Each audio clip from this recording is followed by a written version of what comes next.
So, overanalyzing our plays, our thoughts, our ideas, our ability to understand how humor works, let's talk a little bit about what makes Ionesco different than Beckett, right? Beckett leans much more, I believe, into tragedy. Does he put people on stage that we empathize with? Well, I think it depends on the situation. Certainly, Ham is not a sympathetic character, although we may find ourselves towards the end of the play understanding that loneliness and despair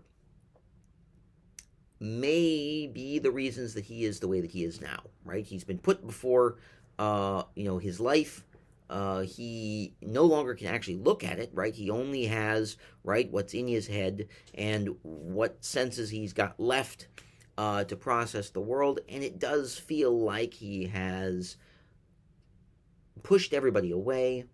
And the loneliness, right, even though we believe that maybe he deserves it, maybe he's not the most pleasant person to be around, is it chicken egg, right? Was he lonely and so he pushed people away and now is even more lonely, or was he pushing people away and now they're not there and now he is, again, right? I think we see this as more of a tragedy than a comedy. I think we see Waiting for Godot as more of a tragedy than a comedy. I think we see individual moments of humor that help to alleviate some of the tension and that help to mitigate some of the despair, but that also then open us up to being even more receptive to the feelings of despair that show up later in the play, right? If we allow ourselves to empathize with Ham, with Clove, with Nag, with Nell, with Vladimir, with Dee Dee, with Vladimir, with Gogo, with, Lucky and Pazzo, then I think we do then open ourselves up to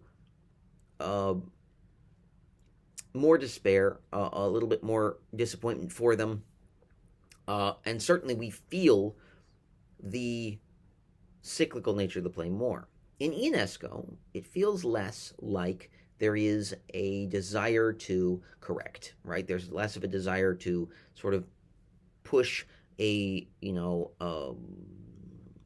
feeling of despair on people, right? I think Ionesco deals a little bit more gently with the topics at hand, but has certainly no less serious topics to talk about. When we talk about, right, the rhinoceros, we are going to be looking at, right, the rise of fascism and how this can be portrayed in a play in a way that allows us to get to the end of the play before we really even understand or realize how we're being sort of prepared to encounter fascism, right, and how we recognize it. And I think as well that the humor that we see in The Bald Soprano, that we're going to be talking about a lot more, is a reminder of how difficult it can be to make sense, communicate, explain things to people. Ionesco's work has a lot to do with people talking over each other, at each other, and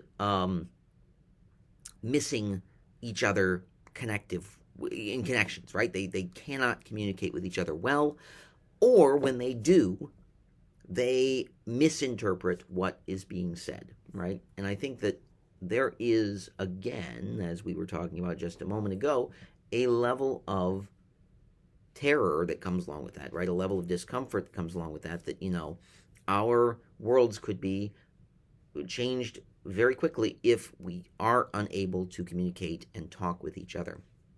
I'm going to talk about that when we come back.